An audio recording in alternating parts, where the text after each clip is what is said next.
క్రీస్తునందు చేరవచ్చినటువంటి ప్రియులైన దేవుని పిల్లలందరికీ ప్రభు అయిన యేసుక్రీస్తు వారి పేరట నా ప్రత్యేకమైన వందనాలు తెలియజేస్తూ ఉన్నాను. ప్రియులారా, ఈరోజు ఒక ప్రాముఖ్యమైనటువంటి సంగతిని గురించి దేవుని గ్రంథంలో నుంచి మనం తెలుసుకోవడానికి, దేవుడు ఇంత మంచి సమయాన్ని మనకు అనుగ్రహించినందుకు తండ్రి అయినటువంటి దేవునికి ప్రభు అయిన క్రీస్తు వారి పేరట నా కృతజ్ఞతాస్తుతులు చెల్లిస్తూ ఉన్నాను. ప్రియులారా, చదవబడినటువంటి ఈ 14వ కీర్తనని ఒకసారి మనం ప్రారంభ వచనాలు చదువుకొని మనం ముందుకెళ్ళే ప్రయత్నం చేద్దాం. వాక్య పఠనంగా మనం చదువుకున్నటువంటి 14వ కీర్తన ఒకసారి అందరూ తీయండి.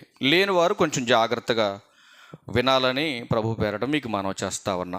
చూడండి, ఒకసారి ఈ మొదటి వచనాన్ని ఒకసారి మనం చదవగలిగితే, దేవుడు లేడని, చాలా జాగ్రత్తగా వినాలి మీరు, చాలా ప్రాముఖ్యమైన సంగతులు చెప్తా, కొద్ది నిమిషాలు జాగ్రత్తగా వినండి. దేవుడు లేడని బుద్ధిహీనులు తమ హృదయములు అనుకొందురు అన్నాడు. ఎవరంటే వీళ్ళు? అంటే బుద్ధిహీనులు అంటే ఎవరు? జ్ఞానం కలిగిన వారా, జ్ఞానం లేని వాళ్ళ? క్రైస్తవులా, కానివారా? సంఘస్థుల, లోకస్తుల? టకటక చెప్పాలి మీరు, నీరసంగా చెప్పొద్దు. ఎవరిళ్ళు బుద్ధిహీనులు అంటే ఎవరు? సంఘస్థులు కాదు, అవునా? సంఘస్థులు కాదు. కనుక దేవుడు లేడని తమ హృదయములో అనుకునే వారందరూ కూడా బుద్ధిహీనులు. వాళ్ళు సంఘానికి వచ్చిన, సమాజంలో బ్రతికిన, దేవుడు లేడనే ప్రతి ఒక్కరూ బుద్ధిహీనులు అని బైబిల్ హెచ్చరిస్తూ ఉంది. మరి దేవుడు లేడనే ఈ బుద్ధిహీనులు చేసేటటువంటి పనులు ఎలా ఉంటే చెబుతున్నాడు, చూద్దాం కొద్దిగా. వారు చెడిపోయిన వారు అన్నాడు. జాగ్రత్తగా ప్రతి పాయింట్ గుర్తుపెట్టుకోవాలా, మంచి పాయింట్ చెప్తా ఇప్పుడు మీకు. వారు చెడిపోయిన వారు. ఈ చెడిపోయిన వారు మంచి చేస్తారా, చెడు చేస్తారా అని అంటే అసహ్య కార్యములు చేయుదురు అంటున్నాడు. ఏం చేస్తారంటే వీళ్ళు? దేవుడు లేడనే వారు, చెడిపోయిన వారు అసహ్యమైన కార్యాలు చేస్తారు. అర్థమవుతా మీకు? చాలా స్పష్టతతో కూడినటువంటి విషయాలు దేవుడు తన గ్రంథంలో రాయించాడు. ప్రియులారా, మనం జాగ్రత్తగా చూద్దాం. మరి ఏం చేస్తారు వీళ్ళు అని అంటే, అసహ్యమైన కార్యాలు. మేలు చేయరు అని బైబిల్లో ఉంది. మేలు చేయువాడు ఒక్కడు కూడా లేడు. కంటిన్యూషన్ చేద్దాం. వివేకము కలిగి దేవుని వెదుకువారు కలరేమో అని అండర్లైన్ చేసుకోండి. ఆ ఓడంతా అండర్లైన్ చేసుకోండి. వివేకము కలిగి, వివేకం అనగా జ్ఞానం. జ్ఞానము కలిగి దేవుణ్ణి వెతికేవారు కలరేమో అంటున్నాడు దేవుడు. అంటే దేవుణ్ణి వెతకాలంటే మనిషికి ఏం కావాలి? జ్ఞానం కావాలి. అంటే జ్ఞానము లేనివాడు దేవుడే లేడంటున్నాడు. మరి జ్ఞానం కలిగిన వాడు దేవుడు ఉన్నాడని నమ్ముతున్నాడా? నమ్ముతున్నాడా? జ్ఞానము లేనివాడేమో దేవుడు లేడనుకొని బుద్ధిహీనంగా బ్రతుకుతున్నాడు, అసహ్యమైన కార్యాలు చేస్తున్నాడు, కీడు చేస్తున్నాడు. మరి దేవుణ్ణి నమ్మిన వారు దేవుడు ఉన్నాడని నమ్ముతున్నారా? అందుకే ఏమంటున్నాడంటే, మళ్ళీ వద్దాం ఇక్కడికి మనం. ఒక్కళ్ళ తీయండి, హెబ్రీయులకు రాసిన పత్రిక 11వ అధ్యాయం 6వ వచనం. ఒక్కళ్ళది చదవండి, ఇక్కడే ఉండండి, మళ్ళీ వద్దాం ఇక్కడికి. విశ్వాసము లేకుండా దేవునికి ఇష్టంగా బ్రతకటం అసాధ్యం అన్నాడు. అంటే విశ్వాసం అనేటటువంటి ఆ తత్వం, ఆ లక్షణం మనకుంటేనే దేవుడు మనల్ని ఇష్టపడతాడు. మీరు ఆలోచించాలి. మందిరానికి వచ్చేసినంత మాత్రాన నేను దేవుని కుమార్తెనే, కుమారుణ్ణి అని నువ్వు అనుకుంటే నీ అమాయకత్వం అది. అంటే ఇప్పుడు దేవుడు ఇష్టపడాలంటే మనలో ఏముండాలి? విశ్వాసం ఉండాలి. నెక్స్ట్ కంటిన్యూషన్ ఇంకేం ఉండాలో? విశ్వాసం ఉంటే ఎక్కడికి రావాలి? దేవుని యొద్దకు రావాలి. నీకు విశ్వాసం ఉందని నీకు నచ్చినట్టుగా మందిరం ఎగ్గొట్టేసి తిరిగితే దాని వలన నీకు ఒరిగేది ఏమీ లేదు. అందుకే విశ్వాసులైనటువంటి వారు దేవుని యొద్దకు, అనగా దేవుని మందిరానికి రావాలి. ఆయన మందిరానికి వచ్చి ఏం చేయాలి? కంటిన్యూషన్ చేయండి. ఆయన ఉన్నాడని తన్ను వెదుకు వారికి ఫలము దయ చేయగలవాడని ఏం చేయాలంట? నమ్మాలి. మొదటిలో చెప్పిన విశ్వాసం ఏదైతే ఉందో ఆ విశ్వాసం అంతా దేని మీద ఆధారపడి ఉందంటే నమ్మకం మీద ఆధారపడి ఉంది. ఏమి నమ్మకం మీద ఆధారపడి ఉందంటే నీ కంటికి కనబడనటువంటి దేవుడు ఉన్నాడు అని నమ్మాలి, ఆ దేవుడు చూస్తున్నాడు అని నువ్వు నమ్మాలి. అర్థమవుతుందండి? ఎంతమంది నమ్ముతున్నారు ఇది? దేవుడు అనేవాడు ఉన్నాడని, ఉన్నటువంటి దేవుడు నిత్యము నన్ను చూస్తున్నాడని ఎంతమంది నమ్ముతున్నారు? మీరు ఆలోచించండి. దేవుడు చూస్తున్నాడా లేదా? 139వ కీర్తన ప్రారంభ వచనాలు చూడండి. దేవుడు చూస్తున్నాడో లేదో చూడండి. మళ్ళా వద్దాలి కానీ ఇక్కడికి. 139వ కీర్తన ప్రారంభ వచనాలు చూడండి ప్రియులరా. యెహోవా, నీవు నన్ను పరిశోధించి తెలుసుకొనుచున్నావు. నేను కూర్చుండుట, నేను లేచుట నీకు తెలియను. నాకు తలంపు పుట్టక మునుపే నీవు నా మనస్సు గ్రహించుచున్నావు. నా నడకను నా పడకను నీవు పరిశీలన చేసి ఉన్నావు.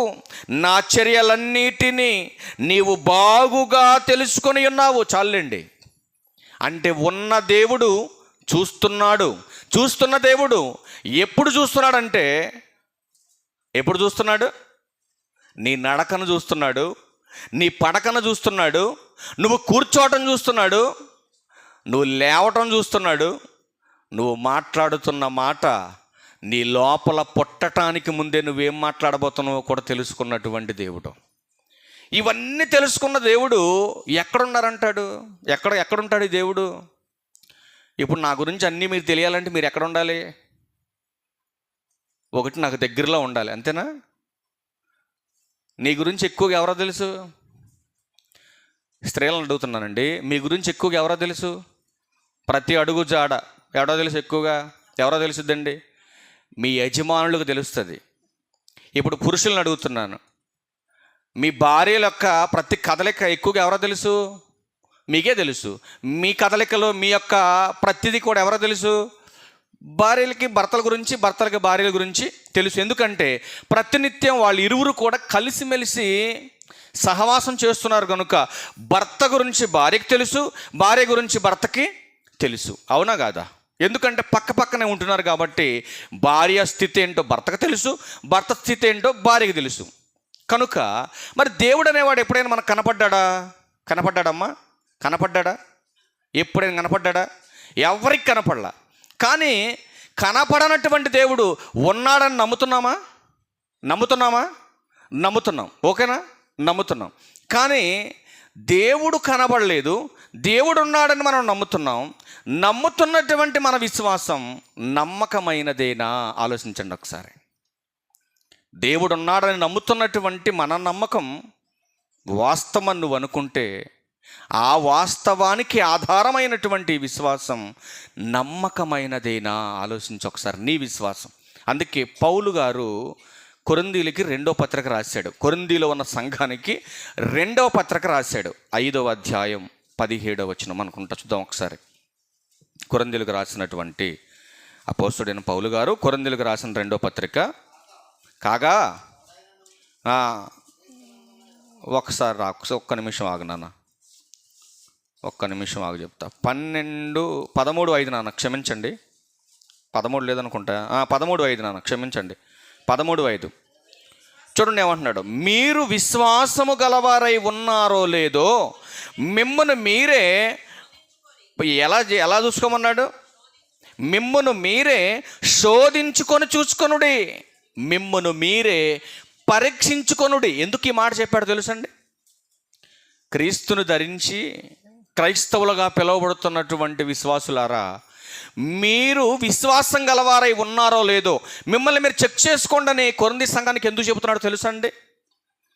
నిత్యము దేవునిలోనే ఉంటూ దేవుని పిల్లలుగా పిలువబడుతూ సంఘానికి వస్తున్న వారికి దేవుని మీద నమ్మకత్వం పోతుంది. వాళ్ళకి రాను అలా నమ్మకత్వాన్ని కోల్పోతున్నటువంటి వారిని మేల్కొల్పడానికి పౌలు గారు చెప్తున్నాడు, మీకున్న విశ్వాసం నుంచి గనక మీరు పడిపోతే, మీకున్నటువంటి నమ్మకాన్ని మీరు విడిచిపెట్టి లోకంలోకి వెళ్ళిపోతే మీరు నష్టపోతారు అని దేవుడు హెచ్చరిస్తున్నాడు. నిజంగా దేవుడు ఉన్నాడని కనుక మనం నమ్మితే పాపం చేస్తారా?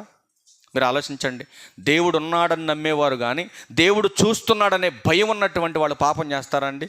చెయ్యరు. మరి ఈరోజు దేవుడు ఉన్నాడని నమ్మాం, దేవుడు చూస్తున్నాడని ఎరిగాం, ఇన్ని తెలిసినటువంటి మనిషి పాపాన్ని మానలేదు.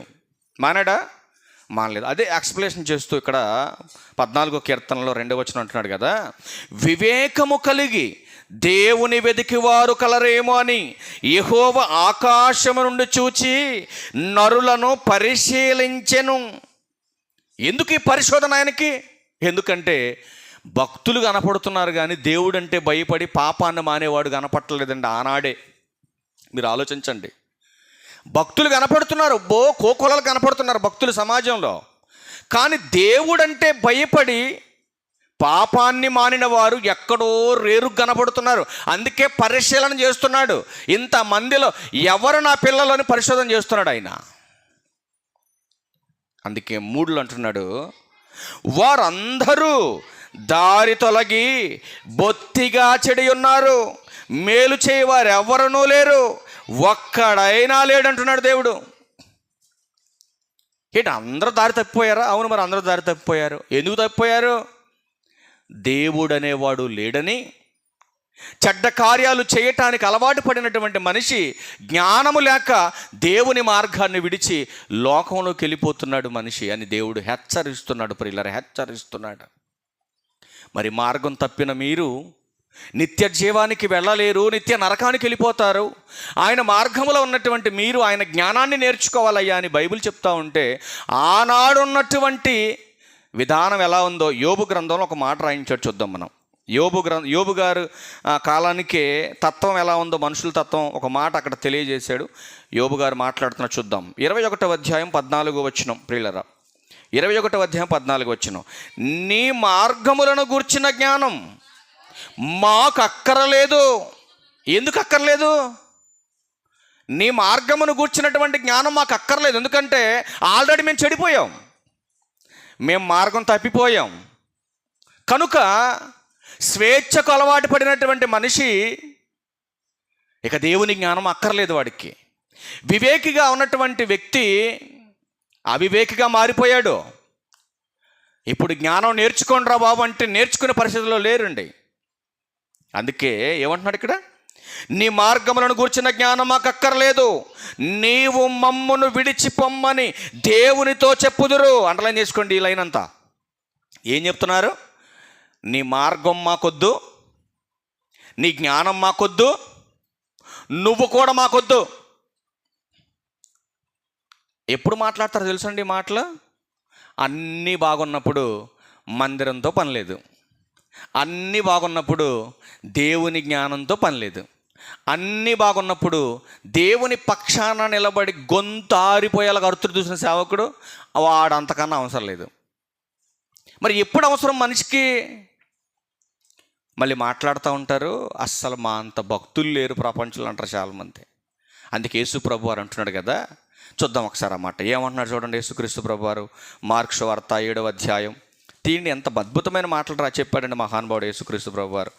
మార్కు సువార్త 7వ అధ్యాయం 6వ వచనంలో, అందుకు ఆయన వారితో ఇలాగు చెప్పెను, ఈ ప్రజలు పెదవులతో నన్ను గణపరచుదురు కానీ వారి హృదయం నాకు దూరంగా ఉందంటున్నాడు. ఆలోచించండి. నీ భర్త ఒక 6 నెలలు నీకు దూరంగా ఉండనుకోండి, తట్టుకోగలవా? పోని ఒకే ఇంట్లో ఉన్న దూరంగా ఉంటున్నాడు అనుకోండి, ఆడవాళ్ళకి అర్థమైద్దిలేండి ఈ మాట చెప్తే. ఒకే ఇంట్లో కాపురం చేస్తున్నా నీ భర్త నీకు దూరంగా ఉన్నాడు అనుకోండి, దగ్గరగా ఉన్న దూరంగా ఉన్నాడు అనుకోండి, అట్లా ఆలోచించుకోండి మీరు. కళ్ళ ముందు కనపడుతున్నాడు కానీ దూరంగా ఉంటున్నాడు నీ భర్త. తట్టుకోగలదా స్త్రీ? తట్టుకోగలదమ్మా? పోని ఒకే ఇంట్లో ఉన్న భర్తకి భార్య దూరంగా ఉంటుంది అనుకోండి, కళ్ళ ముందే కనపడుతుంది, కళ్ళ ముందే తిరుగుతుంది, అయినా కూడా దూరంగా బ్రతుకుతుంది అనుకోండి, భర్త తట్టుకోగలడా? తట్టుకోగలడమ్మా? ఏంటి ఆడవాళ్ళు ఏం మాట్లాడలేదేంటి? ఆడు సావాడు తత్తరలే రాకెందుకు అనుకుంటున్నారా? మట్ట అనుకుంటున్నారు ఏంటి? ఏమన్నా నేను కళ్ళ ముందు కనపడినా నా టార్చర్ మామూలుగా ఉండదులేండి ఆయనకి, నేను అలాగే ఉంటానులేండి అనుకుంటున్నావా? వాళ్ళకి సరైన వాక్య జ్ఞానం లేక సక్రమంగా కలిసిమెలిసి పోతున్నారు. వాక్య జ్ఞానం తెలిస్తే అలా ఉండరు. ఉంటారా దూరంగా? వాక్య జ్ఞానం లేకే, బుర్ర పని చేయకే దూరంగా ఉంటారు. వాక్య జ్ఞానం తెలిస్తే దూరంగా ఉంటుందా భార్య? ఉండదండి, ఉండదు. అందుకే దేవుడు ఏమంటున్నాడంటే, పెదవులతో మాత్రం బ్రహ్మాండంగా, ఏమో మీ ఆయన ఉన్నాడా అంటే, ఉన్నాడు కానంటే నేను మాట్లాడినట్టు ఉంది. ఇది ఏమ్మా మీ ఆయన ఉండా ఏమని అడిగారు అనుకోండి, పెద్దలు వచ్చి ఇంటి ముందుకు వచ్చి, ఉన్నాడు కానంటే నేను మాట్లాడిన ఆయనతో అన్నట్టు ఉంది. ఇది పెదవులతో ఏం చేస్తున్నారు వీళ్ళు? అబ్బా అసలు ఎంత అద్భుతంగా పాటలు పాడతారు. ఇక్కడికి వచ్చి పాడతారా లేదా? పాటలు పాడుతున్నారు.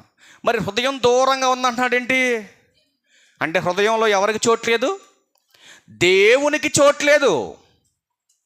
అందుకే అంటున్నాడు, ఈ ప్రజలు పెదవులతో నన్ను గణపరచుదురు కానీ వారి హృదయం నాకు దూరంగా ఉందంటున్నాడు దేవుడు. మరి దేవునికి హృదయం దూరంగా ఉంటే, నీ హృదయం దేవునికి దూరంగా ఉంటే, మరి దేవుడు దగ్గరగా ఉంటాడా నీకు? ఆలోచించు. నీ హృదయం దేవునికి దూరంగా ఉంటే మరి దేవుడు నీకు దగ్గర అవుతాడా? ఆలోచించండి. దేవుడు దగ్గర అవుతున్నా దూరం అవుతున్నటువంటి పిల్లలు, దేవుడేమో తన పిల్లలకు దగ్గరగా ఉండాలని దేవుడు కోరుకుంటున్నాడు, కానీ తన పిల్లలేమో దేవునికి దూరంగా పోతున్నారు. మీరు ఆలోచించండి. అల్లారు ముద్దుగా పెంచుకున్నటువంటి బిడ్డలు మనకు దూరంగా ఎంత ప్రేమ చూపించి ఏది కావాలంటే అది కొనిపెట్టినా మన పిల్లలు మనకు దూరంగా ఉంటున్నారు అనుకోండి, తట్టుకోగలమండి? మీరు ఆలోచించండి. తట్టుకోగలమండి? అస్సలు తట్టుకోలేమండి, బతకలేమండి మనం. ఎందుకంటే అతి కొద్ది కాలం ఉండిపోయే ఈ రక్తబంధంలో ఏర్పడిన ఈ ప్రేమకే మనం తట్టుకోలేక గిలగిల్లాడిపోతున్నామే. నీ పట్ల నా పట్ల కొన్ని కోట్ల సంవత్సరాల నుంచి అమితమైన ప్రేమ కలిగి నీ కోసం నా కోసం పరితపించిపోతున్న పరలోకపు తండ్రికి దూరం అయిపోయి యుగయుగాలు వేతనకరమైన ఆరణ అగ్నిలోకి నీకు తెలియదు చచ్చిన తర్వాత ఏం జరుగుద్దో అది ఆయనకు మాత్రమే తెలుసు. ప్రియులారా, ఈరోజు నీ బిడ్డ 4 రోజులు నీ మీద అలిగిపోయి ఏదో ఒక ఊరు వెళ్ళిపోయి ఏదో ఒక చోట తలదాల్చుకున్న ఒక రోజు తప్పిపోయిన కుమారుడు వల్ల తిరిగి మళ్ళా వస్తాడు ఇంటికి, మా అమ్మ కావాలి మా నాన్న కావాలని. కానీ దేవునికి దూరం అయిపోయి ఆ దూరం అయిపోయిన సమయంలో నీకు చావు వస్తే ఆ తర్వాత నరకానికి జారిపోతావు. కన్న తండ్రి కళ్ళ ముందే యుగయుగాలు వేతనకరమైన ఆరణగ్నిలో కాలి గోల పెడతా ఉంటావు లోపల మంటలో. మీరు ఆలోచించండి. ఇది తెలిసిన పరలోకపు తండ్రి నా పిల్లలకు దగ్గరగా నేను ఉండాలని దేవుడు కోరుకుంటున్నాడు. కానీ మనం ఏం చేస్తామో తెలుసా అండి? దేవునికి దూరంగా పోతున్నాం. మన అందుకే యేసుక్రీస్తు ప్రభువారు చెబుతున్నాడు, ఆదాము మొదలుకొని యేసుక్రీస్తు వరకు జరిగినటువంటి పరిస్థితులు అన్ని చరిత్రలోకి వెళ్ళి మనం చూస్తే దేవుడు ఎంత దగ్గర అవుతున్నాడో పిల్లలంతా అంత దూరం వెళ్ళిపోతున్నారండి. ఆనాడు నోవాహు దినాల్లో దేవుడు దగ్గరగా వచ్చాడు, కానీ జనాలంతా దూరం అయిపోయారు, ఆ జలప్రళయంలో మునిగి చచ్చిపోయారు. అలాగే లోతు దినాల్లో దేవుడు దగ్గరయ్యాడు, ఆ తర్వాత జనమంతా అగ్నికి ఆహుతే చచ్చారు. ఈనాడు కూడా దేవుడు దగ్గర చేసుకోవడానికి ఎంతో ప్రయత్నం చేస్తున్నాడు మనుషుల్ని. కానీ మనిషి మనోనేత్రాలకు అపవాది గుడ్డితనం కలగజేశాడు. పాపం అనే వలయాన్ని చుట్టాడు, అజ్ఞానం అనే ఆత్మ గుడ్డితనంలోకి తీసుకెళ్ళిపోయాడు. నువ్వు మందిరానికేగా వెళ్ళు, మందిరానికి వెళ్ళి చక్కగా పాటలు పాడు, కానీ హృదయం మాత్రం నాకు ఇచ్చేయి, నేను చెప్పినట్టు విను, నేను చెప్పినట్టు చేయి, ప్రార్థనగా నీకు కావాల్సింది వెళ్ళు, ప్రార్థనకి వెళ్ళు, కానీ నేను చెప్పినట్టు నువ్వు బ్రతకాలనే రిమోట్ వాడి చేతులు పెట్టుకున్నాడు. అది ఎరిగిన యేసుక్రీస్తు ప్రభు వారు అంటున్నాడు కదా, ఈ ప్రజలు పెదవులతో నన్ను గణపరుస్తున్నారు, కానీ వాళ్ళ లోపల ఉన్నటువంటి హృదయం మాత్రం నాకు దూరంగా ఉందంటున్నాడు. అంటే హృదయంలో ఏదో ఉంది. ఏముంది హృదయంలో? కల్మషం, కపటం. ఎవరిది కల్మషం, ఎవరిది కపటం అనంటే అది దేవుని తత్వం కాదండి, అది దైవ జ్ఞానానికి సంబంధించింది కాదండి, అది దుష్టుని తత్వం. దైవత్వానికి భిన్నమైనటువంటి తత్వం మనుషుల్లో ఇమిడి చేశాడండి ఆ దుష్టుడు. అందుకే మనుషుల్ని కలగ చేసిన పరలోకపు తండ్రి ఆ కలగ చేయబడినటువంటి మనుషులకు ఎంత దగ్గరగా ఉన్నాడో, ఎంత దూరంగా ఉన్నాడో ఒక్క మాట మీరు చూడగలిగితే అపోస్తుల కార్యములు 17వ అధ్యాయం తీయండి త్వరగా. అపోస్తుల కార్యములు 17వ అధ్యాయం, అపోస్తుల కార్యములు 17వ అధ్యాయం 27వ వచనములో చివరి మాట చూడగలిగితే ప్రియులరా, చూడండి ఏమంటున్నాడు, ఆయన మనలో ఎవనికి దూరముగా ఉండువాడు కాడు. ఏమండి, తండ్రి అంటండి తన పిల్లలకి ఎప్పుడు దూరంగా ఉండడంటండి. కానీ దేవుడేమో తన పిల్లలకు దగ్గరగా ఉండాలని చూస్తుంటే తన పిల్లలు మాత్రం దూరంగా పోతున్నారండి. మీరు ఆలోచించండి. మళ్ళా చదవన్నమాట, ఆయన అనగా తండ్రి మనలో ఎవనికి దూరముగా ఉండువాడు కాడు. దూరంగా ఉండువాడు కాడంటే ఎంత దూరంగా ఉండేవాడు కాదు. ఇక్కడ ఆలోచించండి. మా నాన్న వాళ్ళకి మాకు కనీసం ఒక 23 కిలోమీటర్ల దూరం ఉందండి. మా నాన్నకే మాకు మేము ఉండే చోటకి. కానీ వారం రోజులు వాళ్ళ దగ్గరే ఉన్నాం మేము. పోయిన ఆదివారం నుంచి ఈ ఆదివారం వరకు మా అమ్మ వాళ్ళతో ఉండటానికి మా నాయనమ్మ చాలా గొప్ప మేలు చేసింది మాకు. నిజమండి. ఈ వారం రోజులు ఉంటే మేము ఎక్కడైనా సరే తల్లిదండ్రుల దగ్గరికి పిల్లలు వస్తే పిల్లలు ఆనందపడతారు. కానీ ఈ వారం రోజులు మా అమ్మ నాన్న దగ్గర మేము ఉంటే మా అమ్మ నాన్న మాకు వచ్చారని పిల్లలు ఎంత ఆనందపడతారు. హాస్టల్ నుంచి వచ్చిన పిల్లలు అంత ఆనందం కనపడుతుందండి మా అమ్మ మొక్కలో మా నాన్న మొక్కలో. నాకు ఈరోజు బయలుదేరి వస్తుంటే నిన్న వాళ్ళ తమ్ముడు వాళ్ళందా పోతూ ఉంటే ఒకటి అసలు నేను పుట్టాక మా నాన్న ఏడటం నేను చూడలేదండి. మా నాన్నకు 64 సంవత్సరాలు వచ్చాయి. ఏ రోజు కూడా ఎదటోళ్ళని ఏడిపించమే కానీ మా నాన్న ఏడటం తెలియదండి ఆయనకి. కానీ ఫస్ట్ టైం మా నాన్న ఏడటం నేను పుట్టాక ఇప్పుడు చూశానండి మా నాన్నని. మా నాయనమ్మ చచ్చిపోయిన తర్వాత ఫస్ట్ టైం చూశాను నేను.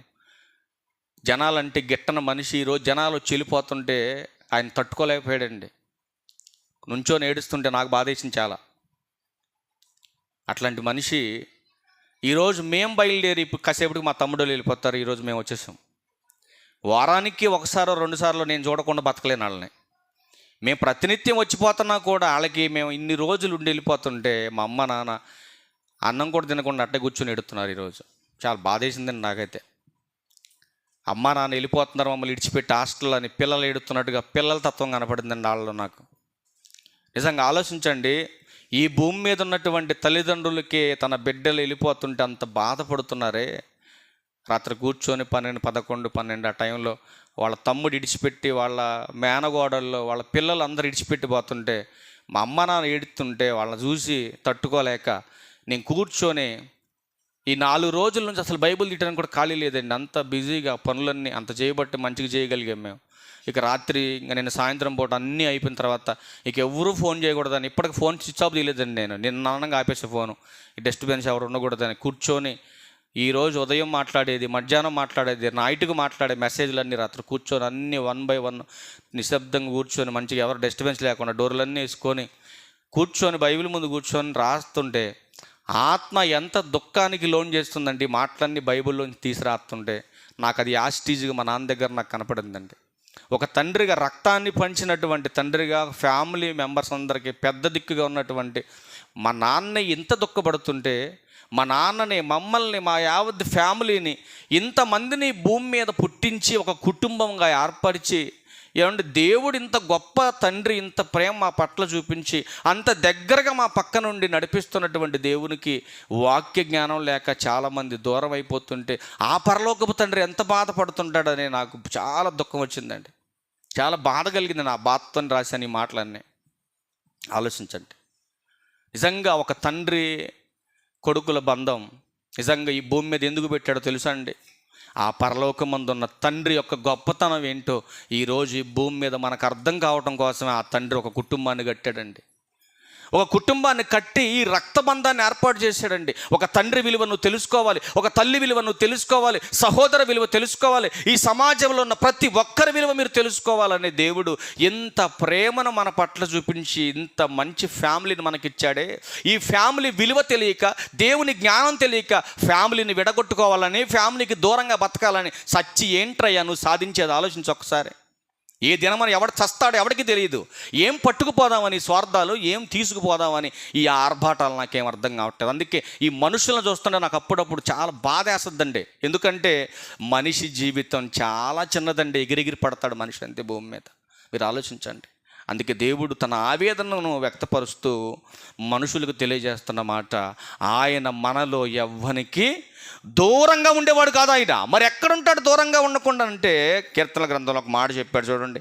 కీర్తనల గ్రంథం 145వ కీర్తన 18వ వచనం చూడండి ప్రియులారా, ఎంత అద్భుతమైన పదజాలాలు దేవుడు తన పిల్లల కోసం రాయించాడు చూడండి. 145వ కీర్తన 18వ వచనం చూడండి ప్రియులారా. చూడండి ఏం మాట్లాడుతున్నాడు, జాగ్రత్తగా వినండి. 145వ కీర్తన 18వ వచనంలో, తనకు మొరపెట్టు వారందరికీ, మళ్ళా కిందేమన్నాడు చూడండి, తనకు నిజముగా మొరపెట్టు వారందరికీ యెహోవా సమీపంగా ఉన్నాడు. సమీపంగా ఉన్నాడు. సమీపంగా అంటే దగ్గరగా. ఎంత దగ్గరగా ఉన్నాడు? చనిపోయిన రోజండి వాక్య విరుద్ధమైనటువంటి పనులు చేస్తున్నారని చెప్పేసి ఆడి ఫ్యామిలీ అయినా ఇంకొకడైనా నేను చెప్పింది వాక్యానుసారంగా చెప్తా ఎవరికైనా. అది వినకపోతే కనీసం దాంట్లో అసలు ఇన్వాల్వ్ అవ్వను నేను. నన్ను ఎవడ పట్టించుకోకపోయినా పర్లేదు, నన్ను ఎవడ పిలవపోయినా పర్లేదు, కానీ నేను నమ్ముకున్నటువంటి నీతిని, నేను పట్టుకున్నటువంటి దైవ గ్రంథాన్ని దాటి నా ప్రాణమైన పోతుందేమో కానీ నేను పొరపాటును కూడా చేయను. ఆ రోజు వాళ్ళు నేను చెప్పినట్టుగా వినలేదు, మా పద్ధతుల ప్రకారం చేసుకుంటానంటే చేసుకోండి, కాదనేది ఏముంది. ఇప్పుడు నువ్వు నా పద్ధతి ప్రకారం చేసినా అది బతికి లేగదు, నీ పద్ధతి ప్రకారం చేసినా చచ్చింది లేగదు. కానీ నేను చెప్పేది ఏంటంటే, ఉన్న వాళ్ళకి క్షేమకరంగా ఉండాలంటే వాక్యానుసారంగా చేయండి, పద్ధతులన్నీ అన్యాచారం చేయొద్దు అని నేను చెప్పినప్పుడు నా మాట ఎవ్వడేం లేదండి. చివరికి మా అమ్మ, మా నాన్న, నా తమ్ముడు, నా పిల్లలు తప్ప నేను చెప్పిన మాట అక్కడికి వచ్చిన వాళ్ళు ఎవ్వరేం లేదు. అప్పుడు నేను ఏం చేయాలి? నేను చెప్పిన మాట విన్నప్పుడు నేను ఎందుకు అక్కడ ఉండాలి? నేను ఎందుకు పని చేయాలి? అందుకే పక్కన నుంచున్నాను నేను. వాళ్ళ పద్ధతి ప్రకారం వాళ్ళు చేసుకున్నారు, అయిపోయింది, వెళ్ళిపోయారు. చివరికి లాస్ట్ రోజు కూడా నేను చెప్పాను, మీరు ఏదైనా చేయాలనుకుంటే వాక్యానుసారంగా చేసుకోండి, అది దేవునికి మహిమ, మీకు కూడా మహిమ అని చెప్పాను. అది కూడా వాళ్ళు వినలేదు, వాళ్ళకి నచ్చినట్టు చేసుకుంటా అన్నారు. నేను ఒకటే చెప్పాను మా నాన్నకి, నాన్న నువ్వు పెద్ద కొడుకు కనుక ఈ రోజుతో మీ అమ్మతో ఈ పీడ విరగడవుతుంది, ఆ తర్వాత నేను ఏది చెప్తే అదే ఫైనల్ మీకు. నాది కాదు అని కనుక మీరు పోయారంటే చేతులు కడిగేసుకుంటాను యేసుక్రీస్తు వారి వల్ల. ఎందుకంటే నీ వల్ల నాకు చెడ్డ పేరు రాకూడదు. ఎందుకంటే నేను చేసేటటువంటి పరిచర్యకు నాకు తల్లి కానీ, నా తండ్రి కానీ, నా భార్య కానీ, నా పిల్లలు కానీ ఆటంకం కాకూడదు. నేను సమాజంలో ధైర్యంగా దేవుని మహాజ్ఞానాన్ని ప్రకటించాలంటే ఫస్ట్ నా కుటుంబాన్ని నేను ఆత్మీయంగా కట్టగలిగితేనే నేను ఎక్కడైనా చెప్పగలుగుతాను. మీరు సక్రమంగా లేకపోతే నేను బైబిల్ బోధ చేయలేను అని ఖచ్చితంగా చెప్పినప్పుడు మా నాన్న ఒకటే అన్నాడు, ఈ ఒక్క రోజుతో అయిపోతుంది కదా నాన్న, ఎందుకు నువ్వు టెన్షన్ పడతావు, వదిలేసాయి, ఆడు ఏం చెప్తాడు చేసుకొని పక్కన నుంచి అంతవరకు చాలు అన్నాడు. చివరికి లాస్ట్కి వచ్చేసరికి ఒక ఇస్తర్లో భోజనం, కర్రీస్ ఇవన్నీ పట్టుకొచ్చి ఫోటో దగ్గర పెట్టాలన్నారు. దానికి నేను ఒప్పుకోలేదు. వచ్చిన ప్రతి ఒక్కడు ఏమంటారు, అట్టప్పటికి మా నాయనమ్మ పుట్టింటోళ్ళు వచ్చారు, వాళ్ళు ఎక్కడికి వెళ్తారు? పెంతుకోస్తకి వెళ్తారు. వాళ్ళు కొన్ని విషయాల్లో పర్ఫెక్ట్గా ఉంటారు. వాళ్ళు కొన్ని విషయాల్లోనే కొంచెం లేఖన విరుద్ధంగా ఉంటారులే, కానీ వాళ్ళది చూపించుకోవాలని ఆమె వెంటనే వచ్చేమందో తెలుసండి, ఇంకా తేనే తేలేదు. ఆల్రెడీ ఒక ఆవిడ పెద్ద మనిషి వెళ్ళిపోయింది. నాకు బైబిల్ అంతా తెలుసు అన్న మహాజ్ఞానం ఒక ఆవిడ వెళ్ళిపోయింది తేటానికి. నేను మొత్తంలో నుంచుని అక్కడే వచ్చి మొత్తంలో నుంచుంటే తేవాల్సిందే పెట్టాల్సిందే అన్నాడు ఆయన సీరియస్గా. నేనేం మాట్లాడాల, మా నాన్న ముఖంగా ఇలా చూసరికి మా నాన్న ఎట్ అన్నాడు నన్ను, చెయ్యి నువ్వు కోపం తెచ్చుకోమ్మ, సైలెంట్గా ఉండా. నీలోపు ఆవిడొచ్చేమని తెలుసా అండి, పాస్టర్ గారు ఎక్కడే ఉన్నాడుగా, అని చెప్పింది చేయాలిగా మీరు అని చెప్పి ఇవ్వడంది. ఇవ్వడనేసరికి ఆయన ఏమన్నాడు తెలుసా అండి, మా పాస్టర్ గారు ఏం చెబితే అది మేము చేసుకుంటామంటే ఆ పనికిమాలనోడు చెప్పాడంట ఇది పెట్టమని. ఆ పనికిమాలనోడు చెప్పాడంట పెట్టమని. కాబట్టి అది వాళ్ళకి న్యాయబద్ధంగా అనిపించింది. నేను ఒకటే చెప్పాను మా నాన్నతో, నాన్న ఎట్లాంటి పనికిమాల సీరియస్గా చెప్పి ఎట్లాంటి పనికిమాల విషయాల్లో నువ్వు ఇన్వాల్వ్ అవ్వద్దు. నేనేం చెప్పాను అంతవరకే చెయ్యి, అంతవరకే నువ్వు వెళ్ళు రా, అంతవరకే. కానీ నువ్వు దీంట్లో పురుకొల్పే పనులు కనుక నువ్వు చేసావంటే బాగోదని చెప్పంగానే వాళ్ళకి అర్థమైపోయింది ఏదో తేడాగా ఉంది వ్యవహారం అని. వెంటనే తెచ్చిందాన్ని అక్కడ పెట్టి వెంటనే తీసి మడిసి, అరే ఎక్కడ కాదరా పెట్టేది, ఇంకొక ఆవిడ అంటుంది తెలివిగా, అరే ఎక్కడ కాదరా దీన్ని పెట్టేది, సమాధి కాడ పెట్టాలరా అంది. దాన్ని పిండానికి పెట్టాలి, తీసుకుపోయేదాన్ని తీసుకుపోయారు, సమాధి కాడ నువ్వు పెట్టుకున్నారు, అయిపోయింది. మా నాన్న అంటున్నాడు కదా, ఒకటే అన్నాడు, నాన్న వాళ్ళు చేస్తే చేసుకునేరా, కీడు వాళ్ళకే వస్తుంది, వాళ్ళే పోతారు కదా, నువ్వెందుకు సీరియస్గా ఉంటావు, నువ్వు అట్టుంటే మాకు నచ్చలేదు అంటున్నాడండి మా నాన్న. నువ్వు అలా ఉండ మాకు, నువ్వు ఫ్రీగా ఉండు, వాళ్ళు చేసుకొని ఆ కీడు వాళ్ళకే వస్తుంది, వాళ్ళకే పోతుంది, నీకెందుకు, నువ్వు ఫ్రీగా ఉండు అన్నాడు. కానీ నా దగ్గరే, నా కళ్ళ ముందు, నా మనుషులైన వాళ్ళు, నా కుటుంబంలో ఉన్నవాళ్ళు నేను చెప్పింది వినకుండా మా పాస్టర్ చెప్పింది చేసుకుంటానని వాళ్ళు వ్యతిరేక భావనతో వాళ్ళు చేసుకుంటూ వెళ్ళిపోయారు. అయిపోయింది, నిన్నటితో పేడ విరగడైంది, ఎవడ దారిని అడిపోయాడు. ఆలోచించండి. దేవునికి నచ్చనివి చేస్తే ఏమంటే ఒక మనిషిగా నాకే ఇంత బాధ ఇస్తే మరి దేవునికి ఎంత కోపం రావాలి మీరు ఆలోచించండి. ఇక్కడ భక్తుడు ఏమంటున్నాడు చూడండి, తనకు నిజముగా మొరపెట్టాలన్నాడు. అంటే నిజము కాకుండా కూడా మొరపెట్టాలు ఉన్నారా? అంటే నిజంగా మొరపెట్టే వాళ్ళు ఉన్నారు, నిజము కాకుండా మొరపెట్టే వాళ్ళు ఉన్నారు భూమి మీద. అందుకే తనకు నిజముగా మొరపెట్టు వారికి దేవుడు ఎక్కడున్నాడు? సమీపంగా ఉన్నాడు.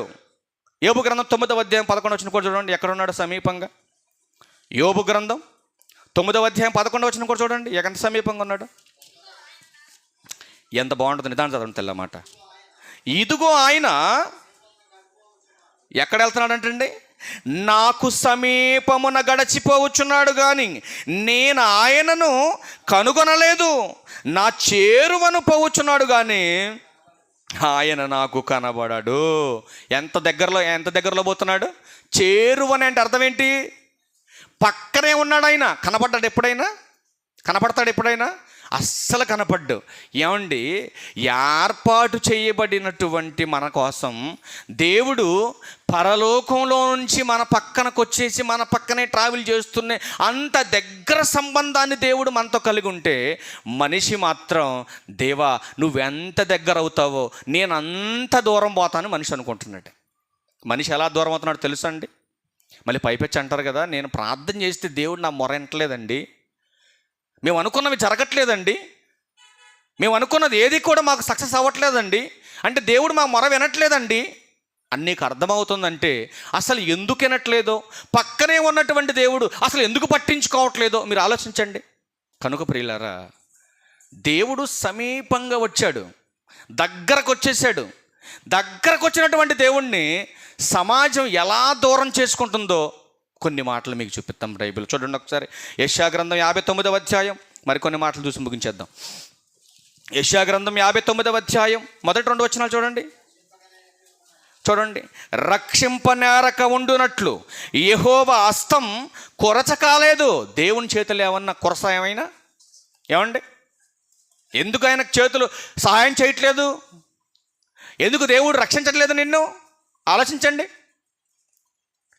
నీ మార్గంలో నీకు కాలికి దెబ్బ తగలకుండా తన దూతలను పెట్టి ఏమంటే ఎత్తి పట్టుకోవడానికి సహాయం చేయగలిగినటువంటి శక్తిమంతుడైన దేవుడు, నువ్వు కింద పడతావని దేవుని తెలిసిన పడకుండా ఎందుకు ఆపట్లేదు? మీరు ఆలోచించండి. నువ్వు ప్రార్థన చేసిన ఎందుకు వినపట్లేదు? చూడండి, లైన్ మొత్తం కంటిన్యూషన్ చేయండి. రక్షింపనేరకే ఉండునట్లు యెహోవా హస్తము కొరచ కాలేదు, విననేరకే ఉండునట్లు ఆయన చెవులు మందము కాలేదు. నువ్వు ప్రార్థన చేస్తే ఎందుకు వినట్లేదు దేవుడు? ఎందుకు విని నీ ప్రార్థనకు ప్రతిఫలం ఇవ్వలేకపోతున్నాడు అంటే కింద చెబుతున్నాడు, మీ దోషములు మీకును మీ దేవునికి అడ్డముగా వచ్చెను. చూసారండి, దేవుడేమో దగ్గరగా ఉందామని దేవుడు చూస్తున్నాడు, మనిషి మాత్రం దేవునికి దూరం అయిపోతున్నాడు. ఎలా దూరం అవుతున్నాడు?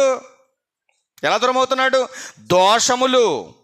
నెక్స్ట్ 2వ వచనం, మీ పాపములు ఆయన ముఖమును మీకు మరుగుపరచెను గనుక ఆయన ఆలకింపకున్నాడు. ఇది గమనించాలి మీరు. దగ్గరగానే సమీపంగా ఉన్న దేవుడు ఎందుకయ్యా నువ్వు ప్రార్థన చేస్తే వినట్లేదు? ఎందుకయ్యా నీకు ఆపద వస్తే ఆయన సాయం చేయట్లేదు? నువ్వు ఆలోచించు. అంటే బైబిల్ అంటుంది కదా, దేవుడు దగ్గరే ఉన్నా, సమీపంగానే ఉన్నా, పక్కనే ఉన్నా పాపం అనేటటువంటి ఈ లక్షణం, ఈ క్రియ ఏం చేస్తుందంటే దేవునికి నీకు దూరం చేసేస్తుంది. అది ఈ పాపం మధ్యలో అడ్డుగా ఉండటం వల్ల ఏమవుతుందంటే నీకు ఆపద వస్తే ఆయన సాయం చేయలేని పరిస్థితిలో ఉన్నాడు, నీకు కష్టం వస్తే నిన్ను ఆదుకోలేని పరిస్థితిలో ఉన్నాడు ఆయన. ఎందుకంటే నీకు సాయం చేయాలంటే మధ్యలో ఆయనకి నీకు మధ్యలో ఏం కనపడుతుంది? పాపం అనే అడ్డుగోడ కనపడుతుంది. ఆలోచించండి ప్రియులారా, ఆలోచించండి. ఇప్పుడు పాపం చేసిన వారికి ఏమండి ముందు ఏం చేశాడు దేవుడు? సమీపంగా దగ్గరకు వచ్చేసాడు పిల్లలకి. ఇప్పుడు పాపం చేయటం వలన దేవుడు ఏం చేస్తాడో చూడండి. దగ్గరే ఉంటాడు, దూరం అయిపోతాడు. ఇప్పుడు పాపం చేసిన తర్వాత చెప్పాలి, పాపం చేసిన తర్వాత దేవుడు దగ్గర ఉంటాడా దూరంగా ఉంటాడా? దూరంగా ఉంటాడో లేదు చూద్దాం ఒకసారి. కీర్తనల గ్రంథం 10వ కీర్తన మొదటి మాట. కీర్తనల గ్రంథం 10వ కీర్తన మొదటి మాట. భక్తుడైన దావీదు గారు అంటున్నాడండి, బత్షెబా విషయంలో తప్పు చేసిన తర్వాత జరిగినటువంటి పరిస్థితుల ప్రభావాన్ని బట్టి దేవుడు ఎలా ఉన్నాడు చూడండి. యెహోవా నీవెందుకు దూరంగా నిలుచున్నావు, ఆపత్కాలములో నీవెందుకు దాగి ఉన్నావు. నాకు బాధ మీద బాధ వస్తుంది, నాకు శ్రమల మీద శ్రమలు వస్తున్నాయి, కష్టాల మీద కష్టాలు వస్తున్నాయి. ఇన్ని వస్తున్నా ఎందుకు తండ్రి నాకు దూరంగా ఉన్నావు. అర్థమైపోయింది దావీదు గారికి. 23వ కీర్తన మొత్తం చదువుకొని ఇక్కడికి రండి, అసలు అర్థమైంది. ఇప్పుడు వదిలే తల్లి ఇంటికి చదువుకోండి. 23వ కీర్తన ఈ రెఫరెన్స్ దగ్గర పక్కన రాసుకొని అది మొత్తం చదువు. అప్పుడు ఎలా ఉంది ఆయన స్థితి? అప్పుడు దేవుడు దగ్గరగా ఉన్నాడు దావీదుకి. 23వ కీర్తన దగ్గర అప్పుడే దగ్గరగా ఉన్నాడు కనుకనే యెహోవా నా కాపర్ అన్నాడు, గాఢాంధకార లోయలో నేను సంచరించాను అన్నాడు. ఏమండి, పచ్చిక బయలు చోట నేను పరుండ చేశాడని మాట్లాడాడు. ఏమంటే దీర్ఘకాలం నేను దేవుని సన్నిధిలో ఉంటాను కనుక చిరకాలం నేను సంతోషంగా ఉంటాననే పదాలన్నీ వాడాడు. అంటే దేవుడు దగ్గరగా ఉంటే 23వ కీర్తనలా ఉంటుంది. ఇప్పుడు దేవుడు దూరం అయ్యాడు కనుక కష్టాలు వచ్చాయి, బాధలు వచ్చాయి, ఆదరించేవాడు ఎవడో లేడిక. ఇప్పుడు ఆ 23లో చెప్పిన సంతోషకరమైన పదజాలం ఈ 10వ అధ్యాయం మొదటి వచనంలో మనకు కనపట్ల ప్రియులరా. చూడండి ఒకసారి 22వ కీర్తన మొదటి వచనం దగ్గరికి వెళ్ళండి. అక్కడ కూడా ఏం మాట్లాడుతున్నాడు ఆయన? 22వ కీర్తన మొదటి వచనం చూడండి.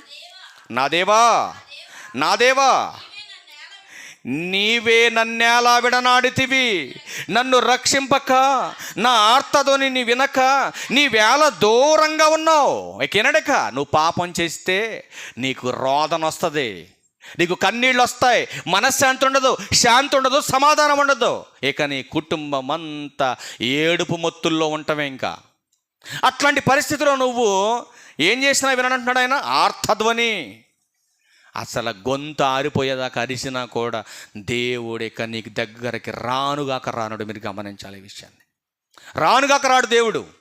ఆయన సమీపంగా దగ్గరగా ఉన్నప్పుడే ఆయనకు దగ్గర అవ్వాలి మనం.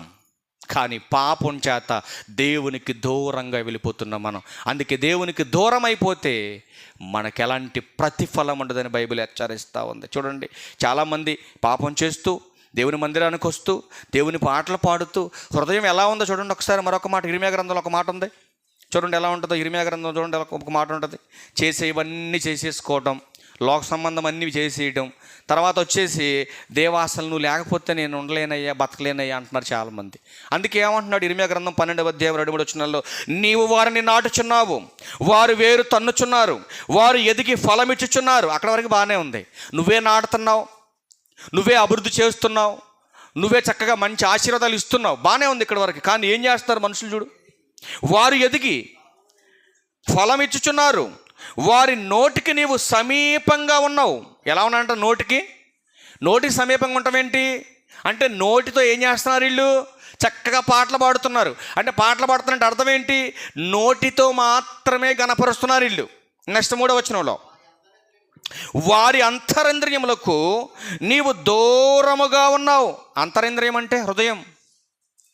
నోటికేమో దగ్గరగా ఉన్నాడు దేవుడు, మరి హృదయానికి దూరంగా ఉన్నాడు. అదే ప్రవచనంగా యేసుక్రీస్తు ప్రభువారు మార్కు సువార్త 7:6లో చెప్పాడు.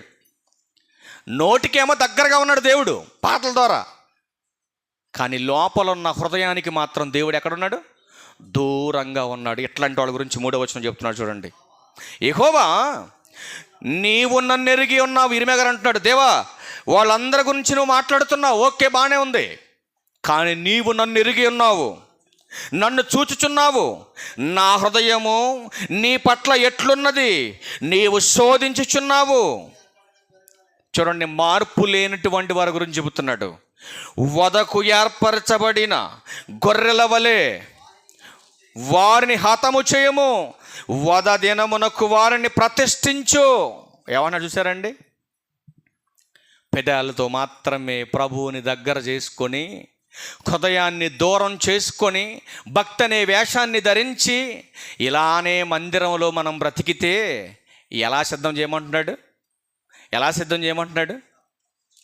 వధకు అంటున్నాడు. చూడండి ఏమంటున్నాడు? వధకు ఏర్పడిన గొర్రెల వలె అన్నాడు. అంటే బలియటానికి సిద్ధపాటు చేసేటటువంటి గొర్రెని ఎలాగైతే మేపుతారో ఆ రీతిగా వాళ్ళందరిని మేపు, వధ దినమున వాళ్ళందరిని బలి చేయి అంటున్నాడండి ఇర్మీయా గారు. అందుకే దేవుడు మాట్లాడుతున్నాడు. ఎట్లాంటి కన్నింగ్ మెంటాలిటీ కలిగిన ఖచ్చితంగా ఒకరోజు బలేస్తానంటున్నాడు ఆయన. తీసుకెళ్ళి బలిస్తాడు. అదే చెప్తున్నాడు ఇక్కడ. ఏమంటున్నాడు చూడు, మనకు చదవండి అన్నమాట ఒకసారి. ఇర్మీయా గ్రంథం 12వ అధ్యాయం 3వ వచనం ఏమన్నా చూడండి ఒకసారి. ఇర్మీయా గ్రంథం 12వ అధ్యాయం 3వ వచనం. యెహోవా, నీవు నన్ను ఎరిగి ఉన్నావు, నువ్వు చూస్తున్నావు, నా హృదయం నీ పట్ల ఎట్లున్నది, నీవు శోధించుచున్నావు. వదకు ఏర్పడిన గొర్రెల వలె వారిని హతము చేసేయి. ఏమండి, ఒక మనిషిగా, ఒక భక్తుడుగా ఇర్మీయా గారికి ఎంత కోపం వస్తే మరి దేవునికి ఎంత కోపం రావాలి మీరు చెప్పండి, ఆలోచించండి. అందుకే దేవుడు రాయించాడండి మనుషుల గురించి. ఎంత గొప్పోడండి మా పరలోకపు తండ్రి. అందుకే ఏమంటున్నాడు చూడండి, కఠిన హృదయులై నీతికి దూరముగా ఉన్నవారులారా నా మాట ఆలకించండి. నా నీతిని దగ్గరగా రప్పించుచున్నాను, అది దూరమన లేదు. నా రక్షణ ఆలస్యము చేయదు. సియోనులో రక్షణ నుండి నియమించుచున్నాను, ఇశ్రాయేలునకు నా మహిమను అనుగ్రహించుచున్నాను. ఈ సందర్భం అంతా ఈ జాగ్రత్తగా మీరు అబ్జర్వేషన్ చేస్తే, ఇశ్రాయేలీలు కఠిన హృదయులై వాళ్ళంతా కూడా దేవునికి దూరం అయిపోయారు. దేవుడు దగ్గరగా ఉన్నప్పుడు దేవుని విలువ అర్థం కాలేదు. అర్థం కాక ఏం చేశారంటే దేవునికి దూరం అయిపోయారు. ఎందుకు దూరం అయిపోయారంటే, ఒకటి పాపం, రెండవది జ్ఞానం లేకపోవటం, మూడవది కఠినమైనటువంటి తత్వం కలిగి మనుషులు చెడిపోయారు. వాళ్ళంతా కూడా అలా చెడిపోయి నాశనంలోకి వెళ్ళిపోతున్నారు మార్గం తప్పి. అలా నాశనంలోకి వెళ్ళిపోతున్నటువంటి వీళ్ళందరినీ తిరిగి మరలా దగ్గర చేసుకోవడానికి ఒక దేవుడు ఒక గొప్ప ప్రణాళికను ఏర్పాటు చేసుకున్నాడండి మనుషుల పట్ల. ఏంటా ప్రణాళిక మీరు చూడగలిగితే, రోమిలకు రాసిన పత్రిక 5వ అధ్యాయం ముగింపుకు వచ్చేసాం. ఒక మాట చూసి ముగించేద్దాం. రోమిలకు రాసిన పత్రిక. దూరం అయిపోయిన వారందరిని కూడా ఏం చేస్తున్నాడు దేవుడు చూడండి. కఠిన హృదయులైన వారందరిని దేవుడు దగ్గర చేసుకోవడానికి ఏం చేస్తున్నాడు చూడండి. 5వ అధ్యాయం రోమిలకు రాసిన పత్రిక 10-11 వచనాల్లో చూడండి ఏమంటున్నాడు. అంటే దేవునికి దూరమైన వాళ్ళందరూ కూడా ఎలా మారిపోయారో దేవుని చూడండి. ఎలాగనగా శత్రువులమై ఉండగా, ఎలా ఉన్నారు దేవుని దృష్టిలో? దేవునికి దూరమైన వాళ్ళందరూ శత్రువులుగానే ఉంటారండి. మీరు ఆలోచించండి. పాపం చేసే ప్రతి ఒక్కడు కూడా దేవుని శత్రువే. అట్లాంటి శత్రువులమైనటువంటి మనల్ని ఆయన కుమారుని ద్వారా, మరణము ద్వారా మనము దేవునికి దగ్గరవటం కొరకు చూడండి సమాధానపరచబడిన వారమై ఆయన జీవించుట చేత మరి నిశ్చయముగా రక్షింపబడుదుము. అంతేకాదు మన ప్రభు అయిన యేసుక్రీస్తు ద్వారా మనము దేవుని యొద్ద అతిశయపడుచున్నాము. ఆయన ద్వారానే మనము ఇప్పుడు సమాధాన స్థితి పొంది ఉన్నాము అని గ్రంథంలో రాయించాడు. ప్రియులారా, చూసారండి, దూరం అయిపోయిన మనలందరినీ కూడా క్రీస్తు ద్వారా దగ్గర చేసుకోవడానికే యేసుక్రీస్తు ప్రభువారిని లోకానికి పంపించి రక్షణ కల్పించాడు ఈ మానవాళ్ళందరికీ. మీరు ఆలోచించండి. దేవుడేమో దగ్గర అవ్వాలని చూస్తుంటే మనుషులేమో పాపం చేస్తూ దేవునికి దూరంగా వెళ్ళిపోతున్నారు. మీరు ఆలోచించండి. అందుకే ముగింపులో ఈనాడు సేవకుల ద్వారా, ఆనాటి పౌలు గారి ద్వారా ఏం చెప్పిస్తున్నాడో ఒకసారి సంఘానికి ఒక్క హెచ్చరికను చూసి మనం ముగిద్దాం. కొరింథీయులకు రాసినటువంటి 2వ పత్రిక 5వ అధ్యాయం 20-21 వచనం చూసుకొని మనం ముగించేద్దాం. ప్రియులారా, ఒకసారి చూడండి.